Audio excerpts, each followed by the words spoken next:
What is up everyone, and welcome to a video all about my new Japanese N64. Now if you guys haven't seen the unboxing video, please go and check it out. It's a really fun one.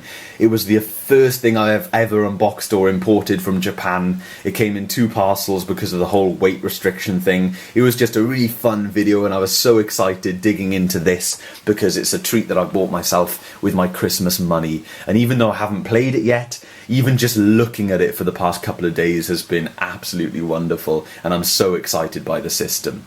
So if you haven't seen it, go and check it out. But in today's video, what we're going to do is test the system, of course, which is a pretty simple process and something that I need to do so that I can go and leave feedback.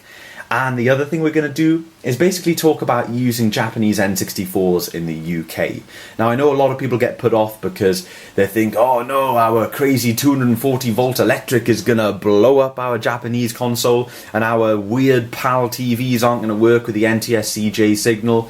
Well, I'm here today to share with you guys just how easy it is to get a Japanese system working in the UK. So without further ado, let's first take a look at the power and what you're going to need to power your Japanese N64 in the UK. So here we have our lovely Japanese N64 console. Now you've just taken delivery of this, you're sitting here in the UK and you're wondering what to do next, unless you've done research on it and then you know exactly what to do. But hopefully this video is part of your research. Now, here we have the system.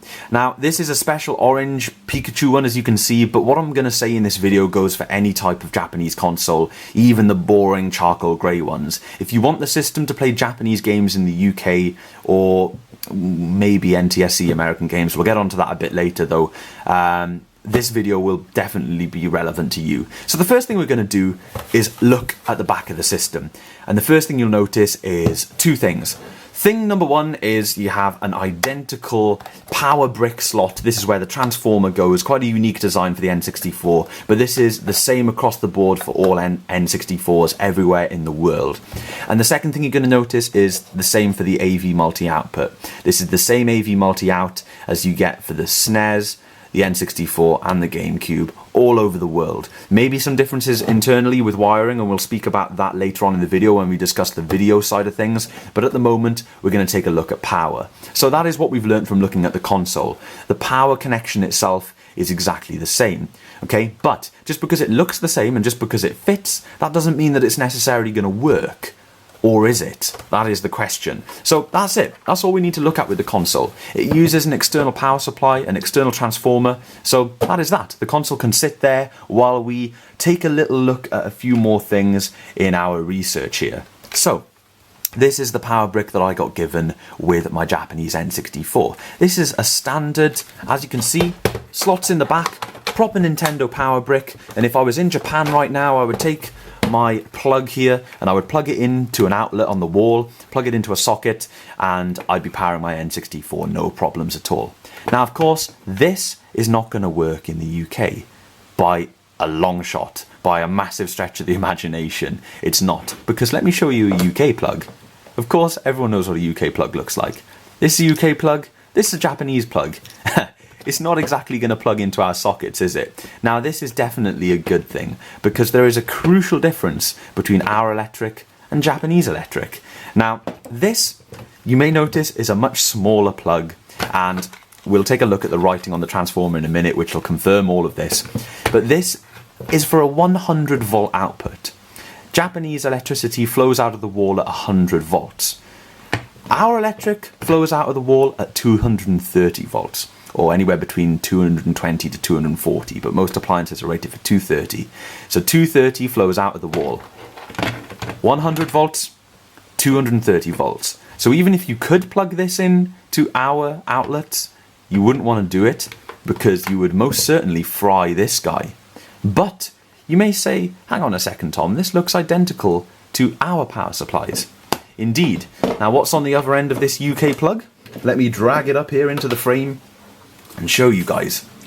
Here is our N64 power brick, and here is the Japanese one. Pretty much identical. Now they both fit into the system, and this is a really, really good sign. Now, we're going to take a little look at the writing on this power brick. Now, it's going to be really hard for me to focus in on video, so I'm going to overlay a photo on the video right now where you can hopefully read it. Now, if you take a look, it's all Japanese writing, but down the bottom of the label, we have the important stuff. Now, it says AC 100 volts. That means that the AC current is flowing out of the wall at 100 volts in Japan. So that's what this power supply is happy to accept, 100 volts. So we know that we cannot, even with some kind of adapter, we cannot plug this into the UK outlet because this is rated for a 100 volt input. So we've learnt that. Now we're going to skip the middle line because this is just talking about the AC to DC conversion within the transformer itself. Let's look at the bottom line. This is the output to the N64. Now I assume that those Japanese symbols at the bottom there mean something like output, I guess. But we're looking at DC 12 volts at 0.8 amps. So that is the most important piece of information that we have learned from this power supply.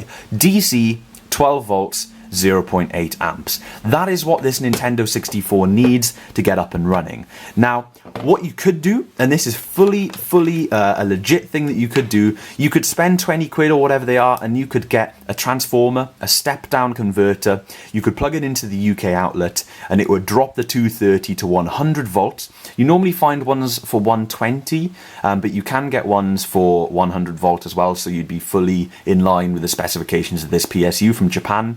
You could plug this in and power the N64. That would work fine, but that does mean that you do have another transformer in your chain, and it's not necessary.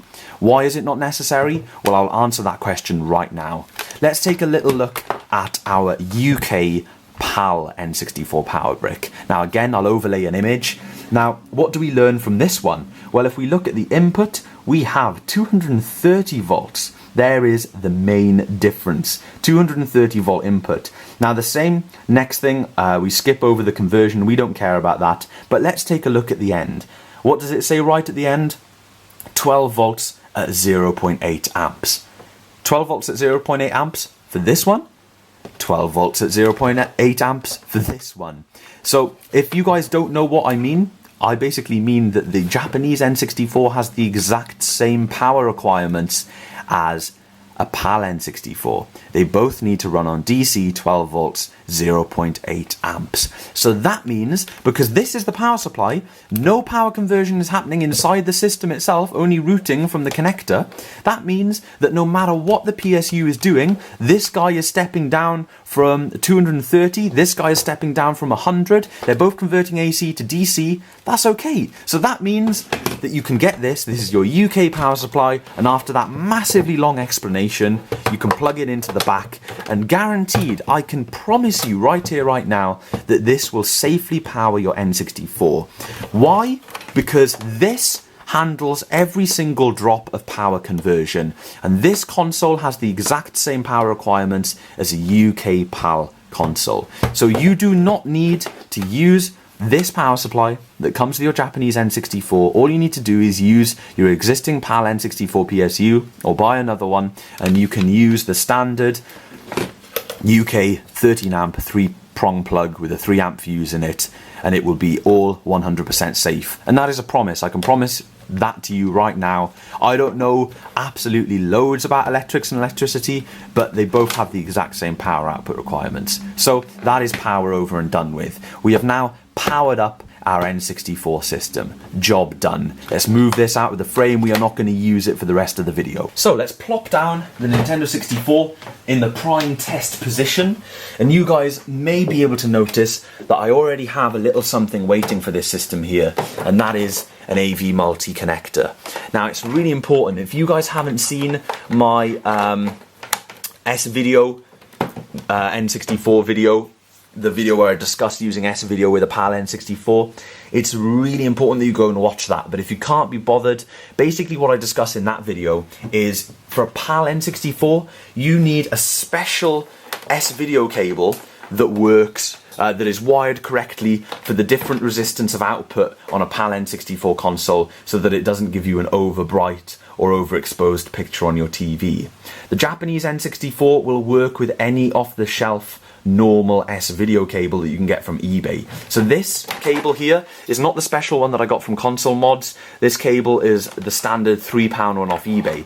Now, a lot of you might be thinking, well, Tom, I just use composite. If you guys are happy to use composite, then this will work. Even though this is an NTSC console, this will work with any standard composite cable that you've got hanging around, including the one that came with the console if you did get one, with the console. Composite, absolutely fine. S-video, you can use the normal S-video cables that work with the Super Nintendo and the GameCube, but don't use the ones that are specifically for the PAL N64 because they are wired differently. So here I have the Japanese N64 connected, and I've got my TV set to S-video. Now that we have the system powered up and also connected to the TV, the next thing we need is a game.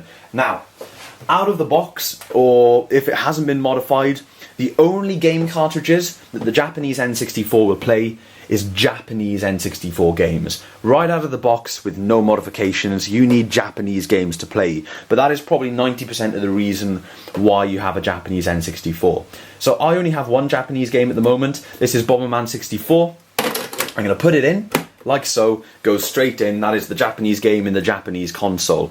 But if you want to know about normal NTSC games, so North American games, I will talk about those. I'll touch upon that briefly at the end of the video. But first, let's demonstrate this. Now, of course, I need a controller connected. In terms of controllers, any controller will work. That'll be a PAL controller, NTSC controller, Japanese controller, makes no difference. You can use any controller you want. And I shall plug it in to controller port number 1, of course. Okay, and the next thing we do is power it on. As you guys can see, power straight on, and boom, we have picture on the TV. So as you guys can see, my Japanese console works. I am so pleased with it. And the picture that we have on the screen is a nice 4:3 NTSC picture playing absolutely perfectly on this TV.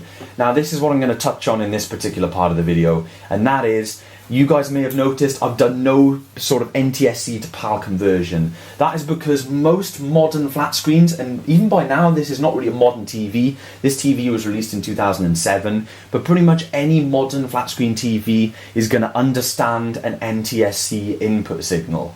Now when it comes to splitting an input, using SCART adapters, S-video adapters and all that kind of thing, because I know a lot of you guys, if you're into getting a Japanese console, you may be running multiple consoles on one TV input. In terms of splitting and stuff, I don't know. That's something that I'm going to have to experiment with. But I can say that connecting the console directly to the TV understands its NTSC. The majority, if not pretty much all modern TVs will play back PAL and NTSC just fine. The only time you're going to come into any kind of problem is if you are running an old CRT TV. Then you'll get an issue, because I can pretty much guarantee that the majority of CRT TVs in this country will not play back NTSC properly, and that is when you will need some kind of converter box. But unfortunately I don't have any more information on that, folks, because I will be running this system on a flat screen TV. As much as I'd love to have a giant Sony Trinitron to play N64 because the picture will look so much better, I just don't have the space or the resources, so this will have to do for me. Now, as you guys can see, like lots of N64 games, this is all Japanese, like lots of Japanese N64 games then, and I've never actually played this game before. It's not one that I had as a child or anything like that, but I'm just going to go into it here, and you guys can see that this console works absolutely fine. Not that I can understand any of the writing or anything like that, but I am very pleased. So here we are, just a tiny bit of gameplay. As you can see, no hiccups. Picture looks fantastic via S-video. Really good. Now, I promised that I'd talk about running normal NTSC games on this system in the UK. Now, one benefit to buying a Japanese N64 is not only are you opening the door to a lot more console colour variations, this is one of my favourites of all time, that's why I've gone for it, but you're also opening the door to allow you to play both Japanese games and standard NTSC games. Now, if you look at a picture of an NTSC cartridge versus an NTSC-J cartridge, you can see that the tabs on the back of the cartridge are different, and that is the only lockout that you have. That is the only thing stopping you from playing NTSC games on an NTSC-J console. The hardware itself will play back NTSC games just fine. Now, why would you want to do this if you're in the PAL region? Simply because we missed out on quite a few NTSC games here. One of note, for instance, is the last game of all time on the N64, Tony Hawk's Pro Skater 3. We never got it. So you could play that on your Japanese console just fine, but you will need to take apart your system and modify the cartridge slot. Now, I haven't done that yet, of course, I've only just got it, but that is something I'll be doing in the very near future. It's potentially one of the easiest mods with the best results. It's nothing to do with the system itself in terms of technology. You know, it's just a physical hardware modification. You're just basically chopping off 2 bits of plastic to allow you to play those games. So you can rest easy knowing that this console will definitely play US games. If you take a look at one of my future videos, I'll do it very soon, and I'll link it down in the video description when I've finally uploaded it. I will modify this system to play US games, and I do have a US game on the way to test it.